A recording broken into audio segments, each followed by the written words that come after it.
Hi there, welcome to the Raven's Call. I'm Eric Wordweaver Sjerven, Gothi of the Ridgar folk, and I'd like to welcome you to the show. On this channel, we like to talk about different heathen-related subjects, just kind of whatever strikes my mind at the time, lights my mind on fire, catches my fancy.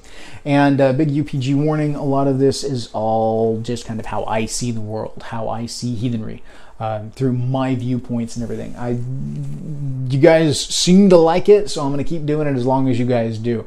Speaking of, if you like the videos, if you enjoy what we do here, please hit subscribe down below, ding the bell, let me know that you enjoy this content. The more you interact with my videos and videos like them, the more heathen-related videos you'll see propagate in your feed. There are all kinds of contact information, details, and whatnot down below. Email, Saraha, Twitter, the Facebook group, which is Word-Weaver Productions. I do a lot of my interactions on there, so please join that community. Jump in the conversation. Give me your viewer requests, because I do build a lot of my shows off of those. So today we're going to talk about the subject of kneeling in heathenry. And this is something that comes up periodically and honestly has been covered sufficiently. However, I still see people pop up with this. It's a holdover of a number of different things, and it all kind of comes back to a rejection of religion and organization, which is something that I feel it needs to be discussed. Okay. Now, when I'm talking about, the holdover and the baggage aspect, what I'm talking about here is that I see people transitioning as far as religions go, going in phases. There's an initial phase of rejection of the parent religion or viewpoint, followed by an exploration period. There's a large period in there where the individual tends to identify by what they're not as opposed to what they are, because they've discovered something new, they cling to it and say, I'm a heathen, not a Christian. I'm a heathen, not a Muslim. There's always a nada attached to that. And so that baggage carries over. And it's appropriate. It's something that is a natural progression of the human mind, because there is that initial rejection and distancing from the originating culture. You have to divest oneself from said culture and then learn of new culture before fully integrating into new culture. And a lot of times what we see online, the very vocal individuals who are just like everywhere, I am not this, I am this, I am not that, I am this, we believe this, not that. There's a lot of knots going on, all right? It's the naughty period, not in the naughty kind of, fun way, but in the naughty, N-O-T, I'm not this, I'm not that. And it gets kind of frustrating to those of us that have been in it for a while and have reached that integrated period. We've moved on from all of that. Now, I come from a different kind of background, so I didn't necessarily go through the same kind of thing, but I have observed it in a lot of people.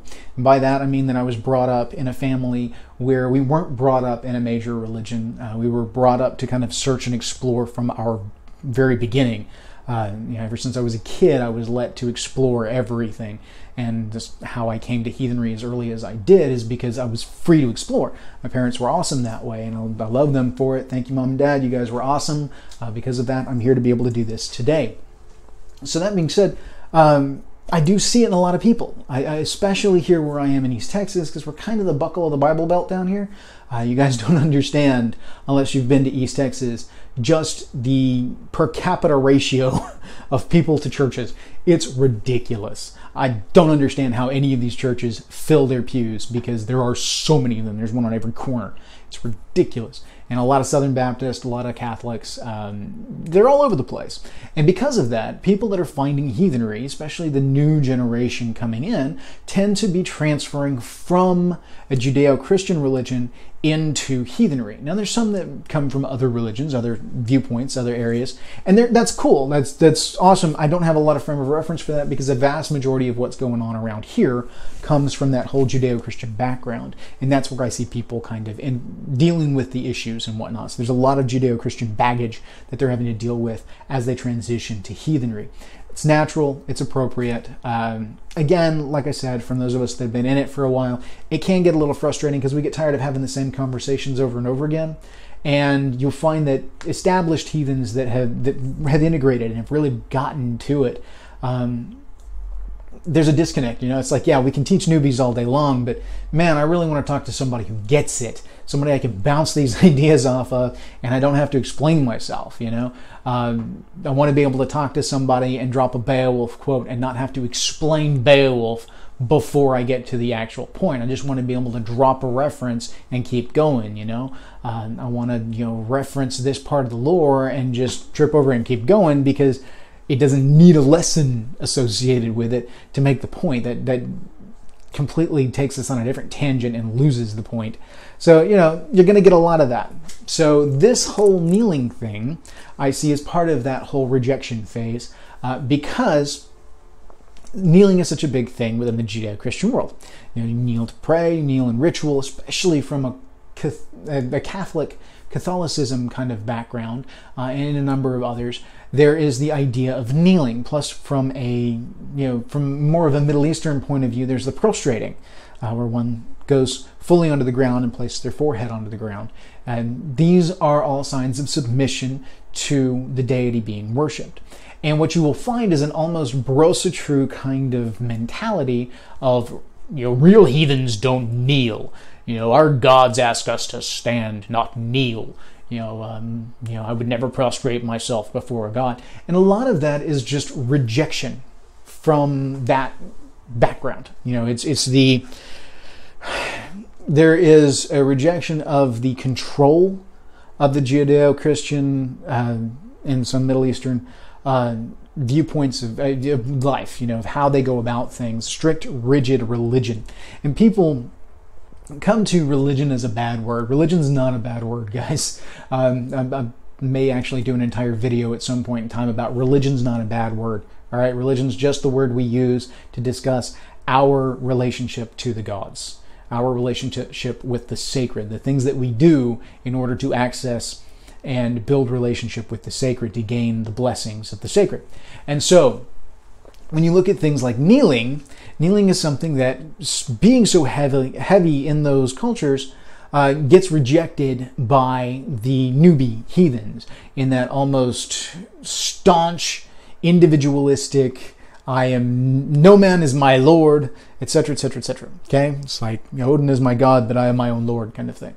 Now I get where this is coming from. I understand the need for that rejection.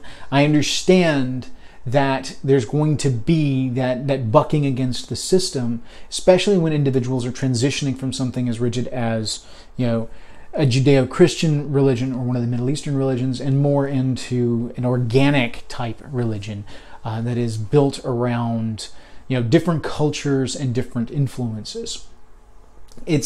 Heathenry does have some core, elements to it that carry over. If you're from a hardcore recon stance, there's a lot of really hard stuff that you don't budge on. Like, for instance, I know a lot of guys in the hardcore recon side that will not do Sumble outdoors. They cannot do Sumble outdoors because it's part of the thew of their organization that they do not do Sumble out of doors. And there's a lot of reasons for that, and there's a lot of research that goes into that. I don't necessarily jive with the whole idea myself, but I do understand where it's coming from, and I do understand their references and the literature and the archaeological stuff that they do that backs all of that up. I get it. I completely get where they're coming from. Cool. Not my hall, not my call. Not the way that I do things, but I come at things a little bit differently. Like I said, lots of UPG on this channel, but it is what it is. So, kneeling specifically is seen as a sign of weakness, a sign of subservience, and we're missing the boat here, guys. Kneeling is not a sign of submission and weakness in this instance. Kneeling is a sign of respect. Like a knight would come and kneel before their king, or a husband would kneel before his wife. When a husband takes a knee to propose to the woman, it's out of respect. It's to make this situation special, and he's looking up to her. It changes the level of things, and it shows that here I am on bended knee asking this of you. And the same thing goes with the whole king knight situation, chieftain vassal. It goes into respect largely. Yes, you are lowering yourself physically and thusly putting yourself in a lower position. But guys, think about it. We're talking about kneeling to the gods, to our gods. And that is not inappropriate when you're talking about the creators of the world. The Odin created Midgard with his brothers. I mean, it's our entire existence is owed to the gods, my point of view. And there is I personally have no problem whatsoever kneeling to the gods as a sign of respect, as a sign of, I recognize that I am lower than you. And that is a humility that I feel is necessary in order to truly understand our relationship to them and to garner their blessings. Because those that think that they can stand eye to eye with the gods might be in for an awakening when it comes down to the actual imparting of the blessing. Now, like I said, not my hall, not my call. You guys do what you do. I'm not sitting here trying to tell everybody that does not kneel in their rituals that they're doing it wrong. Okay, that's not my place. It's not my job here. I'm simply saying that if you choose to work that in, it is not inappropriate and it's not wrong. A lot of my own rituals we do standing, largely because of the environment that we're in and because of the way we do the ritual. I mean, it's kind of obvious that they're there and we're down here. And so that relationship, that sign of respect, I try to choose other avenues to illustrate that respect and that acknowledgement of our place in the hierarchy of gods and mortals. So it's one of those that yes, I get it. I get why people would reject it. I get why people incorporate it. I have no problem and have knelt down in ritual for my gods on numerous occasions, and I have no problem with that. Now, if you want to get into some of the lore, the literature, and the archaeology, there's heavy, heavy support for kneeling in ritual. Matter of fact, there are some specific references in the lore to people being cast out, ostracized, and in some points even on pain of death, made to kneel in ritual because that was the thew of that particular area and that culture. That was the tradition of that culture. That was how they did things. And if you did not, then you were seen as insulting the gods. These are taboos. These are kind of rules of operation that exist across different cultures and tend to be kind of regionalized in a lot of ways. Now, kneeling is something that it wasn't viewed negatively then the way that it is now, simply because it doesn't come with the baggage of rejection that it comes with now. If it were kind of an unbroken thread, then we probably would not see that rejection at all. And so it's something to keep in mind as we go forward, that there's a difference in time and place, a difference in reference point, where these ancient heathens are coming from and where we are coming from today. So keep this in mind as you build your rituals and you go through. No, I'm not going to sit here and say, like I said before, I'm not going to say you got to kneel, you got to do this, you got to do that. No, that's not my place. Not my hall, not my call. Use that for a reason. But I do want you guys to think outside the box a little bit, okay? Because this whole aspect of, I don't kneel, I don't bow my head before the gods. My gods ask me to stand on my own 2 feet. Yeah, of course. They don't ask you to do that, but I get where the mentality comes from. What you're doing is you're trying to prove your worth to the gods. That is what we do in ritual. We try to step forward and prove the worth of our tribe so that the gods will then bless us with luck and strength. And so as we go through, you are more likely to garner the respect of your hires if you show those signs of respect to them. And again, it's cultural. Like in the Far East, bowing is a thing. Middle East, the prostration in religious practice is a thing.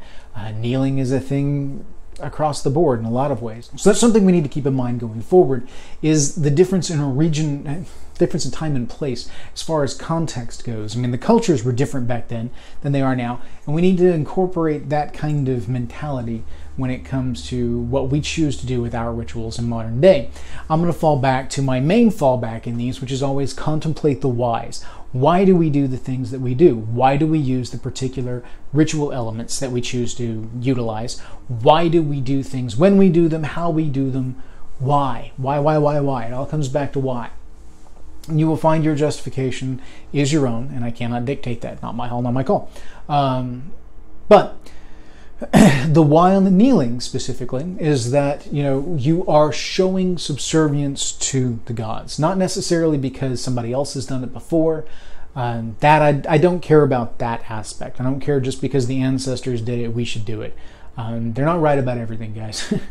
I mean, I realize they had it more dialed in than we do now, because they were closer to, you know, unbroken lines and traditions. But that doesn't necessarily mean they had it all figured out. You know, we're capable of figuring things out too. So the why on the kneeling is that we are showing subservience to the gods. We are showing respect to the gods. We acknowledge that the gods are higher and above us. And so we can kneel and feel honor in kneeling because we have the honor of being in that relationship with the gods. We honor them by showing them that deference. And so there are many ways that you can do this, many ways you can work it into ritual. You can choose not to do it, and that's your own decision, that's your own call on that. But nonetheless, it all comes down to, why are you doing it? Are you casting off the kneeling thing specifically because, you know, of baggage? Or are you casting it off because it doesn't ideologically jive with the way that you do things? Only you can answer that. I would find that most people that say it doesn't jive with my ideology, a large number of them are still just trying to justify that baggage that they don't want to let go of because it's a sore spot. It's a touchy-feely spot, and it's all about the feels and not necessarily about really the why of things. And that's not. I don't consider that to be good grounds for, you know, why you're doing something in ritual. You do it because it works or it doesn't work. I mean, you look at the effect that you're trying to get. You're trying to get the blessings of the gods and goddesses. You're trying to pay back into the gift cycle. And if kneeling and showing deference adds to that and helps to expand that, then I don't see any problem with that. I don't necessarily think that it is necessary, but I do see the grounds for it. And like I said before, there's tons of evidence that this was a thing, that is very much a thing. Not only was it accepted, it was expected in a lot of areas. You know, I've talked about things like, for some, you don't carry a weapon into a Ve because, especially if it's dedicated to Frey, because of, you know, his giving away his weapon. Is a show of respect, a show of, if you go forth unarmed, then I shall go forth unarmed. There's other reasons behind not bringing weapons into the Ve, as far as offending the spirits there. It's a sign of hostility, things like that. It all varies dependent on your reasoning and how you've thought it out and why you do what you do. Again, it comes back to the why. So think about your whys. Think about, why am I rejecting this? Why am I using it? And then go from there. There are great articles up online that you can read. Some absolutely fantastic work that's been done by a number of different people. It's been done to death, really. The only reason I'm really doing it on the channel is because there's some of you that may not have run across that yet because you're still newbies. And I would like to call your attention to it and get you started on your own research, building your own points of view, building your own, you know, opinions on this. Not just regurgitating mine, but going out and actually doing the research and figuring out where you stand on it. So that's important. I think that's actually more than important. It's essential as we go forward in anything. And like I said, religion's not a dirty word here. So when you're talking about, you know, the specific movements and actions that we do in ritual, that is the religious aspect of what we do. And you cannot necessarily just reject all religious trappings simply because you've got baggage from previous religions that you've been tied to. Doing so cuts you off from the gods, because interacting with the gods is religion. That's what it is. That is, the religion of heathenry is interacting with the gods. The spirituality of heathenry is interacting with the spirits, the ancestors, the Vaetier, etc., etc., etc. And then the culture of heathenry is the people and how we do what we do. So culture, of course, breaks down on a tribal level. There's no overarching heathen culture. There wasn't an overarching heathen culture back in the day. It's a bunch of individual cultures that come together around kind of a commonality. So that's where I go on this. That's where I stand. Just this one's a little bit shorter, I think. This one was rife with interruptions, which you guys will see some of in the blooper reel. Even then, I cut some of it out. I had to take like a 20-minute break in the middle of this because I got called away for a meeting. I got to fit them in where I can, guys. But this is just one that, you know, it's been brought up before. It's a topic of conversation that drops online all the time. And I'd like people to think about it. You know, I've commented this exact kind of stance online before, my own kind of personal viewpoints on it. You know, people are quick to throw out the exact references to lore, to archaeology, to all of this stuff that specifically states that yes, this was done. All of those are accurate. You know, yes, it was done. It was an accepted thing. People did kneel to the gods. People did kneel in ritual, and people were shunned if they didn't do it in specific cultural settings. So that does not mean you have to do it now, but it does mean that saying kneeling is unheathen is an inaccurate statement, because kneeling is something that the heathens did. And so to flat out say, my gods don't ask me to kneel, they ask me to stand strong, all that. Yes, your gods expect you to stand, to come before them a strong individual. But, you know, just like anybody who is a lord or king, they're going to look for certain things from those people that come and approach them, especially when they're asking for things. So it's not inappropriate to kneel in a ritual. Definitely not inappropriate. Matter of fact, it's probably more on the right side of things than the wrong side. I'm just saying. So go with that. Do with that what you will. Build your rituals kind of based on the whys, guys. Think it out. Think these things through. And then I think that you will have good results. So I've rambled on long enough. Hope you guys enjoyed this video. I hope it's actually kind of cohesive with all of the interruptions and everything that I had. Trying to keep things coming at you guys just as they come up to me and as I feed through. Please jump on the Facebook group, jump in the comments all over the place. Give me some recommendations, give me requests. What do you guys want me to talk about? Are there little known things in heathenry that you want me to speak on? Are there things that you just don't see covered very heavily in other areas that you want me to talk about? What kind of things do you just want my insight on? Do you want my insight on anything? I don't know. I kind of hope so. That's why you're watching the channel. But anyway, thank you guys. Hail. May your ancestors smile on you.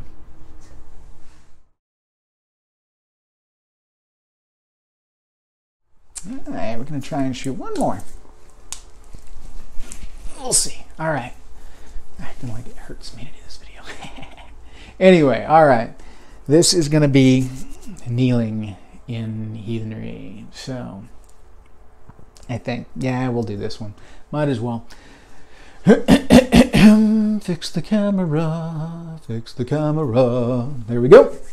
And in 3, 2, 1, let's jam. All right, let's try this again, shall we? In 3, 2, 1, let's jam. All right, guys. Crap. No, it's not the way. Okay, ready. 3, 2, 1, let's jam. So there's a lot of different things that you can do. You know, we talk about those taboos again, the things that were pause. All right, bye. We're gonna have to come back to this. Damn. Almost got it. Interruptions. Yay! Yeah, all right, we're gonna go back into kneeling and pick up where we left off. Jump in with the context of time and place. All right, so hopefully I can turn this into something and still salvage this video. Crazy day, crazy day. All right, and in 3, 2, 1, video's slightly off kilter, a little bit better. All right, in 3, 2, 1, let's jam. I understand why there is that rejection. I understand why there is that need, especially when you're coming into kind of, I don't want to say neo-paganism because that's more the Wiccan side of things, but when you're coming to a folk tradition, a tradition that has been passed down, a tradition that is tied to hold. I hate it. You can't use the word folk in a video without risking bringing up the folkish debate, and that's annoying, and it's like an internet thing, and it's ridiculous. I hate to see that it's bleeding over into the real world. But anyway, so I got to go back and cut out where I've used the word folk. Anyway, 5, 4, 3, 2, 1. Now, so this one's going to kind of cover two different aspects of things. No, it's not. Cut that. Cut the whole. This is not. This is going to cover two different things. Blah blah blah. Okay. Get a little coffee. Get a little hoarse. That's what happens when you film back to back to back to back to back to back. Ah, coffee. Wonderful. Now, shall we? Back in 3, 2, 1. Let's jam. All right, we're going to try this one last time. I forgot to turn that off. So, all right, I'm going to try this. Maybe. Okay. Yes. No. Maybe so. Too far over. There we go. More of the have them all quotes. All right. Man, the interruptions on this video are ridiculous. Oh, crap. The leg fell off. Yeah, this is ridiculous, guys. We don't understand. My tripod's broken, and I'm sitting here just trying to work with it as it is. Oh, crap. That's some blooper stuff in it. Okay, up in the thing here. I can't use any of this, so we're going to...